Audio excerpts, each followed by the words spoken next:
Hello বন্ধুরা, আজ আমি আপনাদের মাঝে অনুপাতের একটি দারুণ অঙ্ক করে দেখাবো, যেটি পিতা ও পুত্রের বয়সের অনুপাত 14:3 এবং পিতার বয়স দেওয়া আছে 56 বছর। পুত্রের বয়স কত? বন্ধুরা, এটি অবশ্যই খেয়াল রাখতে হবে পুত্রের বয়স কত নির্ণয় করতে।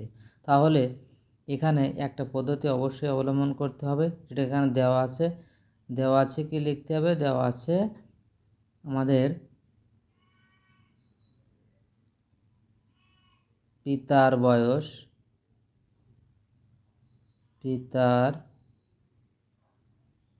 বয়স ইস্টু পুত্রের বয়স।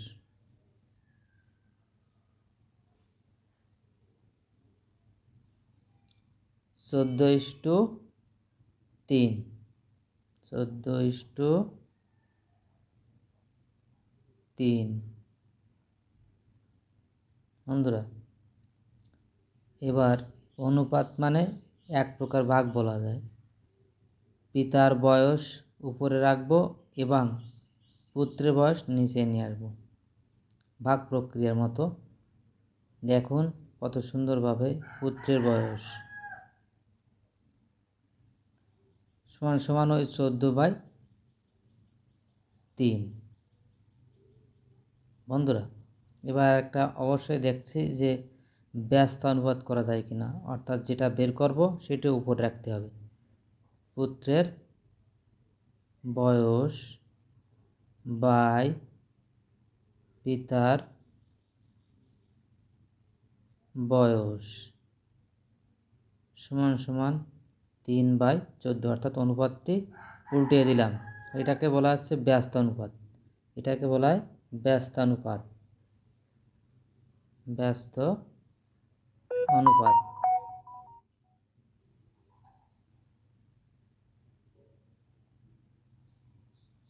ব্র্যাকেটে লিখতে হবে ব্যস্ত অনুপাত করে। বা এখানে আমাদের পিতার বয়স দেওয়া আছে কত দেখতে হবে। পিতার বয়স আমাদের ওই যে দেখা যাচ্ছে, দেখেন 56 বছর। ওই 56 বছর এখানে নিয়ে আসতে হবে। অর্থাৎ পিতার বয়সের জায়গায় 56 বসে দিতে হবে। তাহলে উপরে পুত্রের বয়স আছে,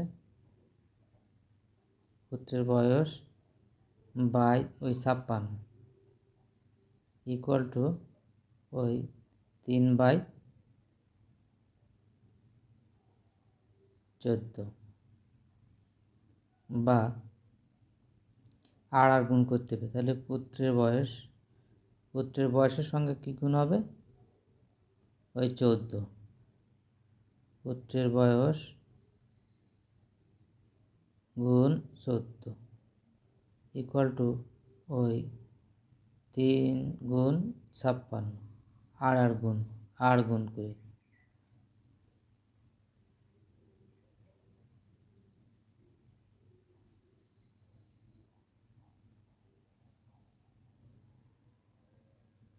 গুণ করে ব্র্যাকেট লিখে দিলাম। অতএব এবারে যেহেতু গুণ থাকলে ওবারে যে ভাগ হয়, এখানে পুত্রের বয়স বের করবো আমরা, পুত্রের বয়স রেখে দিলাম। বয়স ইকুয়াল টু 3×56 বাই নিচে এবারে গুণ ছিল, এবারে ভাগ হয়ে যাবে। এই গুণ ছিল, এই জন্য ভাগ হয়ে গেল।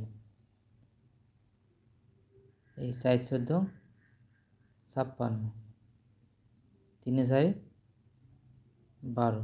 বন্ধুরা, এটা হচ্ছে পুত্রের বয়স। বন্ধুরা, আমার এই ভিডিওটি যদি ভালো লাগে অবশ্যই লাইক, কমেন্টস ও সাবস্ক্রাইব করে আমাকে উদ্বুদ্ধ করবেন। তাহলে আমি আরও নতুন নতুন ভিডিও আপনাদের উপহার দেব। এতক্ষণ ধৈর্য ধরে আমার এই ভিডিওটি দেখার জন্য আপনাদের সবাইকে ধন্যবাদ।